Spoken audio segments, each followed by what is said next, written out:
Before we jump into the lighting bits, which is the last part of this assignment, we have to make sure that all the objects in the scene are being assigned to materials such as Lambert or Blinn. So the light will react to that material. Okay, if you don't assign that Lambert or Blinn, you'll end up something like this.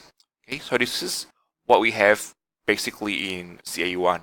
Okay, so all the objects in the scene are being assigned ambient occlusion. Okay, so you have to assign the new material, which is Lambert or Blinn, with the texture on it. And if you're not sure how to assign, there is the material, which is on the blackboard, on how to assign the material. Okay, so jumping back to Maya, we have this scene. Okay, so what we're going to do is we're going to start with testing some light. Okay, so I want to create a new scene. Okay, so in this new scene, I'm going to create some object. Okay, so an object like this.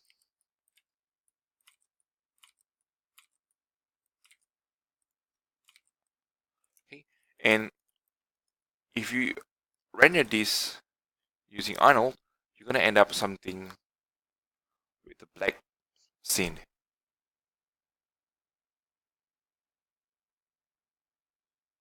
Okay, that's because you're going to have light in the scene. Okay, so to put light, we're going to create using this create light menu.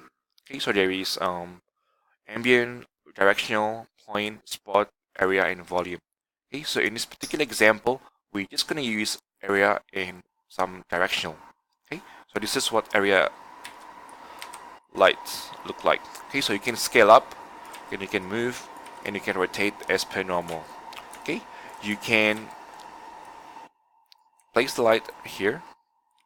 Okay, and if you look at this icon, this line indicate that where the light is pointing at. Okay, so if you have an object in a scene like this, okay, you probably want to put your light direction facing that subject or object. Okay, so if you put it like that, then the light will lead the other way. Okay, so you have to make sure the line is pointing to the subject or your object. Okay, and the next thing that you have to do is you look at the menu on the right hand side, and if you don't have, you can press Ctrl A or just click this attribute editor. Okay, and you have these parameters for the light, and you can go to Arnold. Okay, so there are two ways to increase the brightness of the light, which is using intensity or we're using exposure. Okay, I suggest you guys to use exposure, okay, because it has been implemented to the camera also.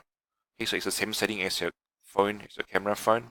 Okay, so it's more accurate compared to intensity. So let's put some value in the exposure. So maybe I put 5. I render. Okay, so I can see some illumination happening in the scene. Okay, so I can also increase. So the bigger the value, the brighter the light's gonna be. So I'm gonna put like 15 this time.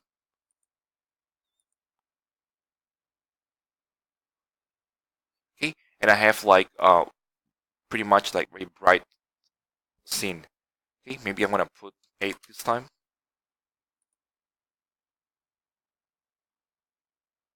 And I have something like that, which is more manageable to me. I can also have an option to turn off the shadow. So if I click this button and I render again, there is no shadow. Okay, so compare. Okay, so this is with shadow and this is without shadow. Okay, now the next thing that you can do is that you can change the color of the light. So if I double click here and I put slightly yellow and I render, I'll get something like this. Okay, you don't want to put like too much yellow, because if you put too much yellow, then you end up with very yellow environment, or light in this case, like this. Okay, so it's too yellow. So maybe around this spectrum for the yellow. Okay. Now, if you make a mistakes, you can delete the light. Okay, and you can create the new one.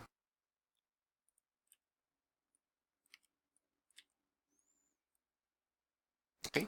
Now, the next one that we're going to do is we're going to create the directional light. So directional light is kind of resemble the sunlight. So it's just the light that we're going to use to lead the bedroom for the assignment. Okay, so this light have this icon. Okay, so it indicate like there is a light source coming from the left and it's going all the way to the right. Okay, now in this case, whenever you make the light bigger or you make the light smaller, it does not change the render. That's why the name is directional. It only changes the render when you actually rotate the direction of this light. Okay, so let's make comparison. So I'm going to put some value in the exposure and I'm going to render. Okay, so this is what we have for the directional light. Okay, so I'm going to save this and I'm going to make this light. Oh, this is being rotated, so I'm going to render again. Okay, so this is my new render and I'm going to make this bigger. Okay, and I'm going to render again. Okay, so as you can see, like there is no change. Okay, so with directional light, you need to rotate if you want to change the visual or the render. Okay, even if I make this smaller and I render again, nothing's changed. Okay, nothing changed. Okay, so what you have to do with directional, you need to rotate. That's why the name is directional. Okay, only change when it's being rotated. Okay, so it's being rotated and I'm going to re-render.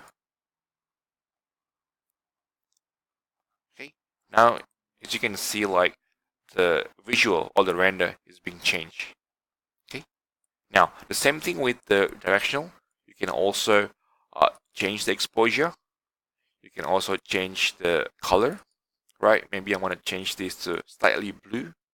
Okay, just a subtle color of blue. Compare again.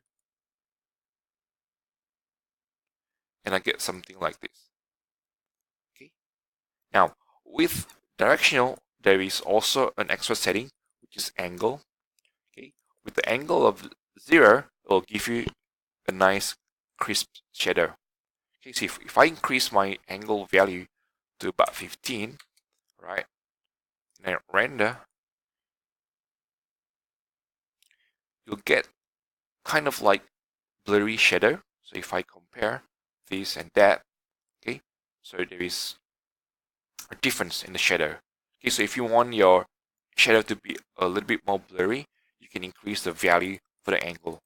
Okay, you can also take off the car shadow. So if I take off the car shadow and I re-render, I'll get something like this. Okay. Now, as for the assignment, what we want is to have a render, okay, similar to something like this. Okay, so as you can see, like there is a material happening in this cabinet. There's a wood texture applied for that, and there's a wood texture here, and there's a different wood texture for the bed frame.